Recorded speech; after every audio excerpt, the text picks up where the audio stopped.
Mr. District Attorney, starring David Bryan. Mr. District Attorney, champion of the people, defender of truth, guardian of our fundamental rights to life, liberty, and the pursuit of happiness.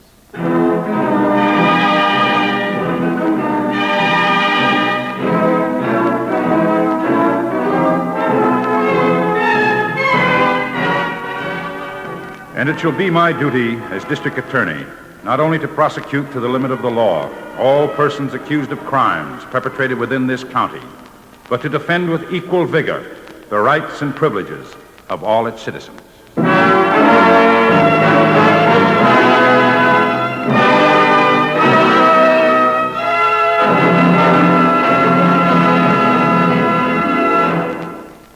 This is David Bryan. In a moment, we'll bring you another case from the files of Mr. District Attorney.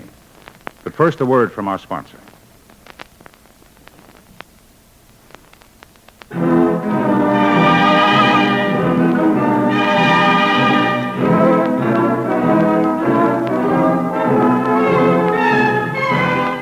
And now, here is our star, David Bryan, as Paul Garrett, Mr. District Attorney.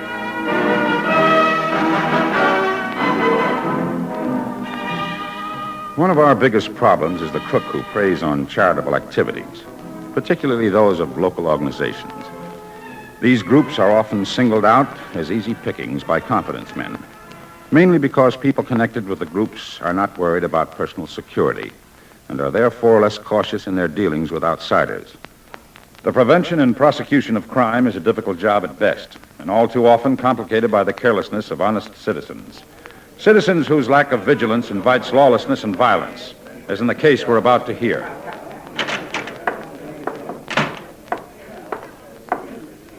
Haven't you got that money ready yet? I'm doing it as fast as I can. Here, never mind the silver. Here, let me do it. Oh, don't get so excited, Ralph. Marty's going to get here any second. I want this stuff ready for him. Mr. Bentley, I chased you all the way across the lawn. I just heard that we've taken in more than $3,000. Something like that, Mrs. Pruitt. But if you don't mind, I'm pretty busy at the moment. Well, I just came in to compliment you on your management of the most successful lawn party we've had in years. But, of course, if I'm in the way... I'll be happy to talk to you later, Mrs. Pruitt. Well, I must say... That old battle axe. Why don't you lock that door? Make it look too suspicious. But if that old cow is going to keep coming in here every other minute... Get the money in the bag. Here comes Marty. All set, Ralph? All set. Where's the car? Back of the building, like you said. Engine running. Here's the money, Marty. We'll meet you at the motel. Uh-oh. Bentley, what's going on here? Who is this man? What's he doing with our money? I told you she caused trouble. That money is supposed to be turned over to me. Why, I believe you were going to steal it. Ah! Oh! You have a gun. Yes, I have a gun. You meddling old fool. No! Oh, no, you can't! Oh! Are you crazy, Bentley? What'd you do that for? Shut up and get out of here with that money. This door.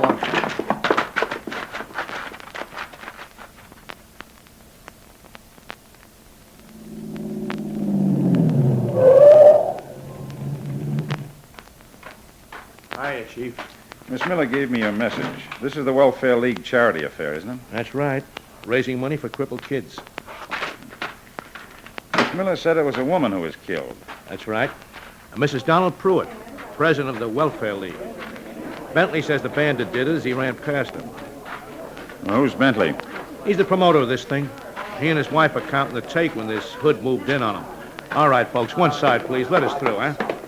Thank you. The medical examiner just left. You want to take a look at it, Chief? I suppose I'd better. Not very pretty, is it? Never is. You know, Chief, lots of people kid these old dames who run around helping the community. But when they can raise $3,000 for a bunch of crippled kids, well, I figure they're doing a lot of good. Yes, I'd say so. Put the cover back, Harrington. What was she doing here? Taking care of the money? No. No, the Bentleys were taking care of that. I guess it's part of their job. Do you know if Mrs. Pruitt was already here when the bandit showed up? No. She walked in on him while he was holding up the Bentleys. I guess he just turned around and pumped bullets into her. Too bad. Sounds like a lone gunman deal, doesn't it? Yeah. Of course, he might have had a guy waiting outside, Chief, in a getaway car. Yes, we'd better figure that as a possibility. You say they got all the money that was taken in? All but a few $100 in silver. And I imagine the cripple kids could have used it. Well, maybe we'll be able to get it back for them. Any description of the killer? Well, there was a couple of girls claiming they saw a tall, blonde guy running out the back, but the Bentleys don't agree with that. I'd like to talk to the Bentleys. They're out here in front. I'll go get them. Oh, Mr. and Mrs. Bentley, would you come in, please? This is Mr. Garrett, folks, the district attorney. How do you do, sir? How do you Hello. do? Were you both here together when the bandit appeared? Yes, we were. We were counting the money and talking to Mrs. Pruitt. When she saw the man had a gun, she tried to run out past him, and he shot her. She tried to run through the front door? Yes, And which way did the bandit come in? Well, he came in the front door, didn't he, Ralph? that's right. In this description we have of him, tall, blonde, do you agree with that? Oh, we certainly don't. He was short and thin and dark. And he wore colored glasses. I see. You got that, Harrington? Right. Mr. Garrett, will you need us for any more questioning? That body bothers me. I think that takes care of it for now, Mrs. Bentley. I might want to talk to you later. Of course. Please, Ralph.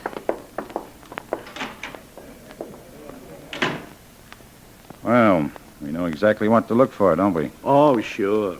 A tall blonde who's short and dark and wears colored glasses. Oh, ought to be a cinch. I noticed several people in the crowd had motion picture cameras. Talk to them, Harrington. See if you can get the use of their film for a viewing. Okay, Chief.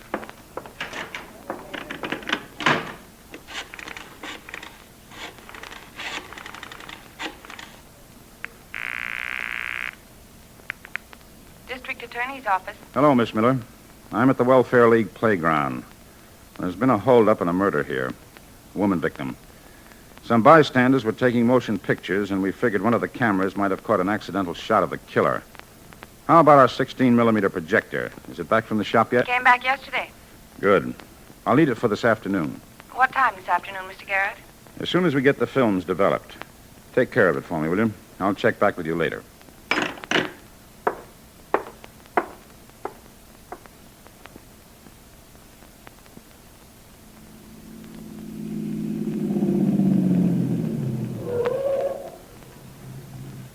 You sure this is the right motel? Of course I'm sure. You coming in?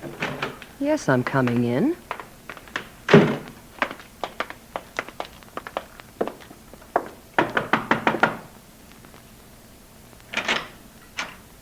on in. Took you long enough to get here. I figured something had gone wrong. We couldn't run away, you know. We had to stay and answer questions. After that killing, you're lucky they let you go. Why shouldn't they let us go? They have no record on us. I never kill people. You were crazy to do that. What do I have to do for you? Draw pictures? That woman knew Maida and me. She knew what we were doing. I had to kill her. There's a lot of difference between picking up fast dough and committing murder. I just bluff with a gun. I told you that. Who cares what you do? The cops keep after you more when you kill somebody. Stop yammering about it. Where's the money? Here. A little over 2,700, I counted it. Not bad. That's not good either. Not when you have to leave a corpse behind to get it. Maybe I misjudged you, Marty. Maybe you're not the one to work with us after all. Who says so? We can get someone else, you know. And if we were to describe you to the police... What's that supposed to be? A threat? It's not supposed to be. It is. I didn't say anything about quitting, did I? Then stop the whining. It irritates me. All right. Let's split the dough. That can wait till we take care of the next job. Yeah? And when is this going to be? 3 days from now. Then you'll get your money. And you'd better move out of here right away. Find another place and let me know. Come on, Maida.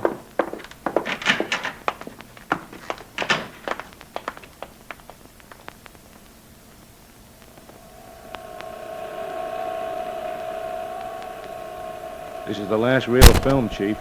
If they don't recognize the crook from this one, we've wasted our time. We'll see.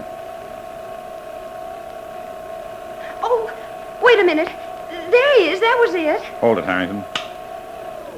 I'll rewind. Just tell me when to stop.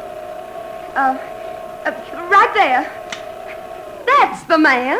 Are you sure, miss? Oh, I'm positive. Was he in this spot when you saw him? Well, no, I was going back to our car with a couple of prizes. I heard the shots, and then I saw this man running. He got into a car and drove away. What kind of car? Well, some kind of a sedan, I guess. I can't say for sure. Did you notice the license? Oh, gosh, no. I didn't even think of that. Well, you've been a big help to us anyway. Better rewind the film, Harrington. Then get a negative off that likeness. I want photos made up right away. Okay, Chief.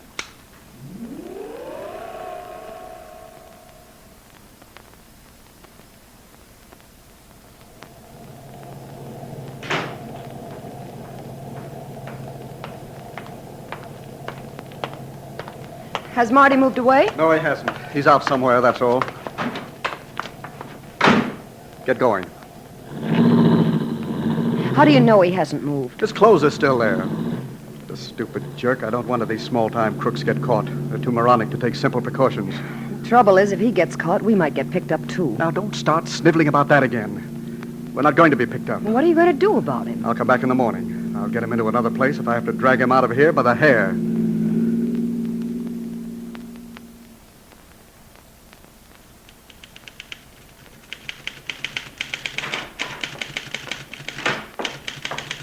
Good morning, Miss Miller.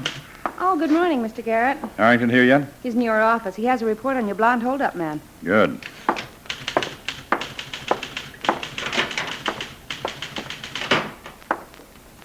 Hi, Chief. Morning, Harrington. Seen the paper? Yes, I looked at it. Quite a spread on the killing. It's the kind of thing that hits home. Makes people realize that this kind of violence could happen to anyone. Miss Miller says you have a report on the picture we took from the film. Yeah. Suspect turns out to be one John Martin Mallory, alias Marty Manning. 5 arrests, 1 conviction. Not exactly the type you'd call an innocent bystander. The department's got the dragnet out. But Padway thinks the guy might have left town. Does this Mallory usually work alone? No. Report says he likes to work with partners, and he's never been a brain. Always did jobs planned by somebody else. Well, that doesn't add up in this case. What else does it say? Here, take a look at it. Age 35, paroled August 8th, 1950. Mallory's M.O. features an unloaded gun in all operations. Submits quietly to arrest. That don't sound like our killer, does it? Well, not unless he's had a complete change of personality. There's something peculiar about this situation, Harrington.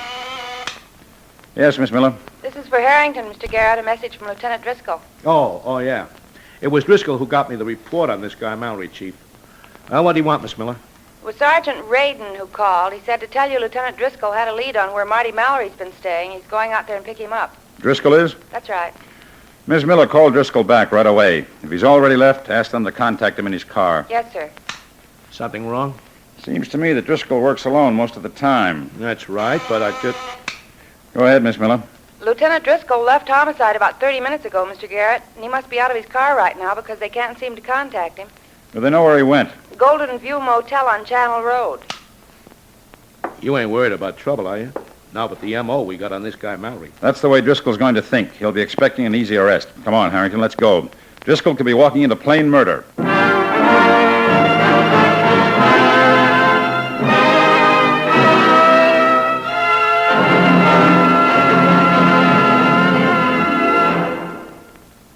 This is David Bryan. Before we continue with Mr. District Attorney in the case of the charity killer, here's an important message I'd like you to hear.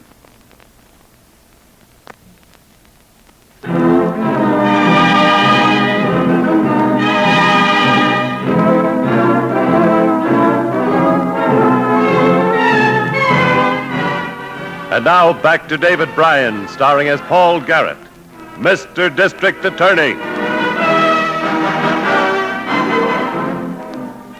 A charity affair had been held up. Money raised for crippled children had been stolen, and a woman had been murdered in the process of the crime. This was a case of decent people lending support to a worthy cause, suddenly finding themselves at the mercy of a crook with a gun, a criminal who killed as violently as a mad dog. By means of motion picture film exposed by people in the crowd, we had been able to establish the identity of the person who had taken the money. But because of information listed in the police report on this man, I felt sure the actual killer was still unknown. And you'll see that this was our greatest problem.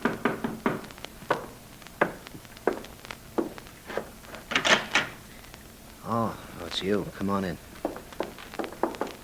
I thought you were going to get moved out of here. I am. You know what I ought to do to you? Oh, now, don't try getting rough with me, Bentley. It'll get you nothing but trouble. Marty, you need a lesson. And here it is. Oh! Make it easy, will you? A guy can make a mistake, can't he? I don't like mistakes, Marty, of any kind. On your feet. Come on. I was going to move tonight. You'll move this morning. Get your clothes. We're leaving right now. Who's that? How do I know? You answer it. Move over there.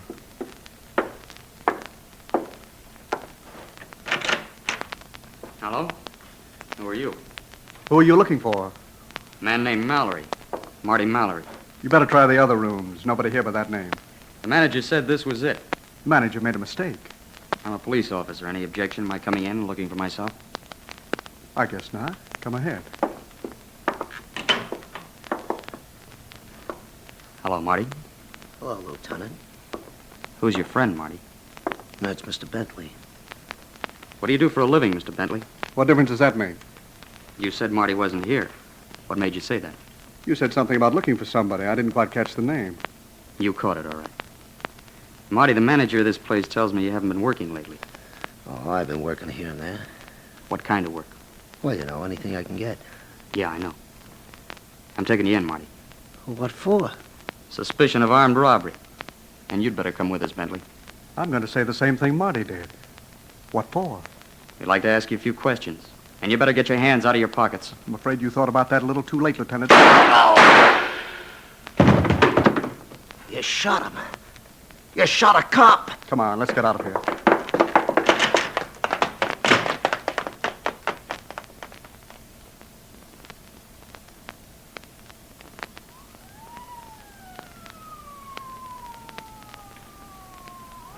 Here comes the ambulance, Chief. Won't be much help to us, Harrington. Driscoll's heart just stopped beating. Son of a gun. When we found him breathing, I thought there might be a chance. Another cop dying the hard way. Yep. And him with a couple of kids. We'll turn him over to the ambulance, boys. Then I want to get right back to the office.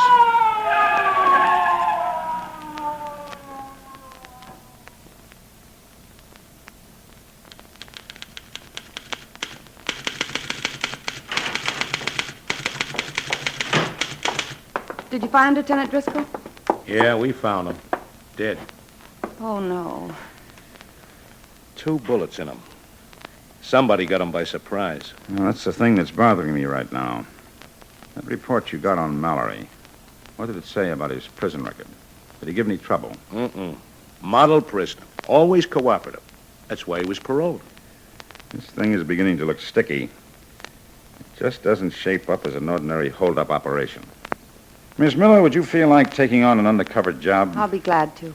I'd like you to cultivate the Bentleys. You might pose as a society reporter interested in charity affairs. What do I try to find out? I want to know if they're tied in with Marty Mallory. If that can be established, we'll break the case, but play it carefully. One of these people is a dangerous killer. You don't think Mallory did the shooting?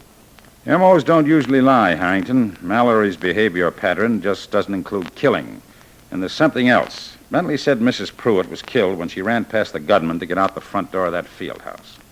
Why would she do that when there was a back door? And the Bentleys gave us a phony description. They said Mallory was a little guy with dark hair. We'd better figure the Bentleys as being very smart and very deadly. Well, why don't you let me do the undercover work then? The Bentleys would never fall for you as a society writer. Yeah, I guess I'm just not the type. But I'd sure like to square things for Driscoll. You'll have your chance. Get the Daily Press on the phone, Miss Miller. I'll arrange for a reporter's credentials for you. Okay, Chief.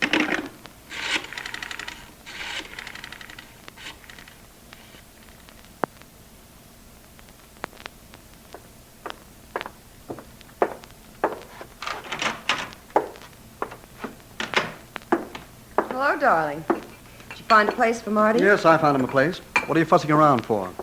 I'm having a caller. A reporter from the Daily Press. Reporter? What are you talking about? A society reporter. She's coming to get some information on the charity bazaar. She wants to do it from our angle. You mean you told her she could come here? A reporter? Well, I thought it'd be nice. Our names will be in the society column, and it's about time. What did you do that for? Of all the stupid... Oh! You pull another fat-headed trick like this, and I'll give you something you really moan about. I told you I didn't want any... I suppose that's your reporter now. Get your face straightened out. Hello. I'm Miss Miller from the Daily Press. Yes, we've been expecting you. Come in. You'll have to excuse my wife's appearance. She's suffering from hay fever. Oh, I'm so sorry. I'll be all right. What was it you wanted to know, miss? Well, let's see. The charity bazaar is tomorrow, isn't it? That's right. I thought I'd like to join Mrs. Bentley there and just sort of stay with her. You know, to get the flavor of this sort of thing from the viewpoint of people like yourselves. Well, we'll be pretty busy. Oh, I promised not to get in the way. I hope you won't turn me down. My editor's expecting quite a column out of this. It might be all right. But could you contact us again at the auditorium? We're pretty busy right now. Well, And Mrs. Bentley isn't feeling too well. I'm sure you understand. yes, of course. I'll phone you again this evening, Mrs. Bentley. You and your publicity. What are you going to do now? What do you think? I'm going to call the newspaper and see if that girl really works for them.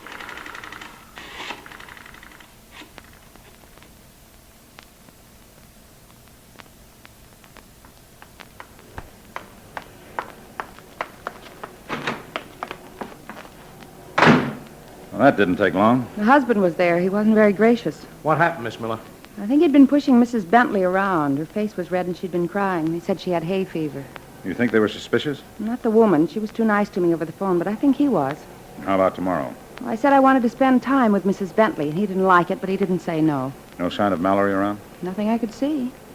Well, I guess all we can do is wait. Let's go, Harrington.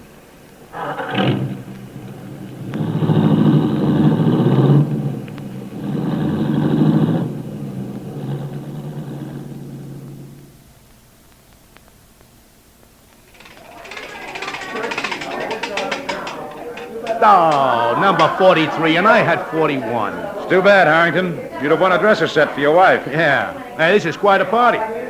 Can you still see Miss Miller? She's near the ticket booth talking to someone. Must be a friend. Oh? How about the Bentleys? I can't see Mrs. Bentley. He's at the ticket booth. When he picks up the money, Miss Miller's going to give us the nod.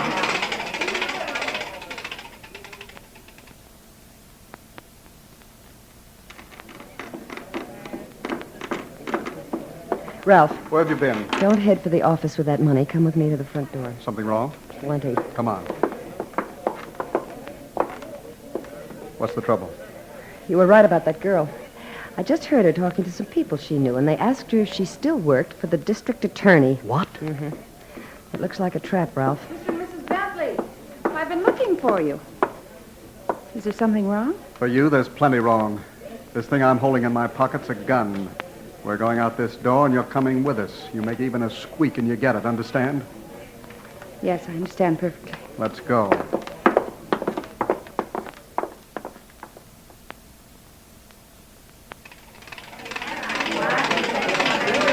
Can you still see Miss Miller, Harrington? Well, all of a sudden, she don't seem to be around. Bentley either. Something's gone wrong. Come on.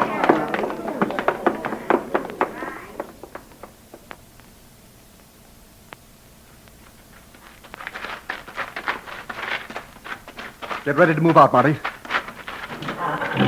Get in there, you. Head for your place, Marty. Get moving.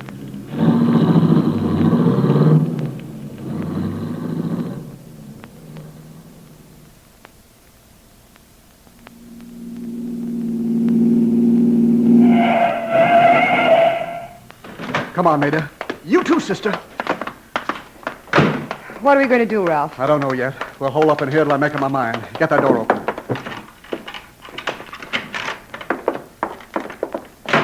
You don't think you can get away with this, do you? What? Get over there and sit down. Such a big, brave man. Just great at slapping women around. Shut up or I'll really give you one. Ralph, I've been figuring maybe we ought to get out of here. I kind of think we were followed. You kind of think... Why didn't you tell me this before? Well, I was watching through the mirror, and I thought maybe I shook him off, but I can't be sure. What about her? She stays here. But she'll yell for the cops. Not when I get through belting her alongside the head with this. Better enjoy yourself while you can. I always enjoy shutting a woman's mouth. Grab her, Marty. That's it. Now, sister, out. Don't try to pick it up, mister. Hold it, Marty. You too, Mrs. Bentley. All right. I quit. You all right, Miss Miller? Oh, Yeah, I'm fine, Chief. But I wouldn't have been if you hadn't arrived. Get your hands higher, Marty. Frisk him, Harrington. I've got it. You won't find no bullets in that gun. I didn't do them killings. And you'd better tell us who did. You open your mouth, Marty, and you'll wish you hadn't. Take it easy, Bentley. You don't seem to realize it, Bentley, but your days of violence are over. Yeah, and if you think I'm keeping quiet, you're crazy. What do you want to know, D.A.? Save it till we get downtown, Marty, and then you can tell your story to a stenographer. Let's go.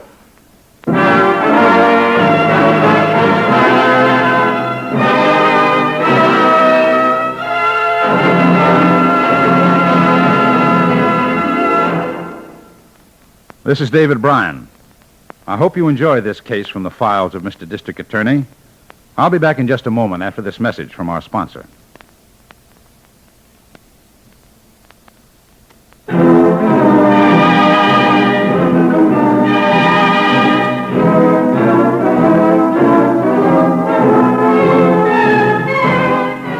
Now, here's the star of Mr. District Attorney, David Bryan, with a word about the program you have just heard.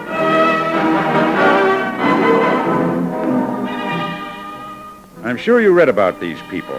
In a short trial, the man we call Ralph Bentley, his wife Maida, and his accomplice, Marty Mallory, were found guilty on 2 counts of first-degree murder. They are now serving long sentences for their crimes. And now, this is David Bryan inviting you to join us when we present our next case based on the facts of crime from the file of Mr. District Attorney. Mr. District Attorney was originated by Phillips H. Lord.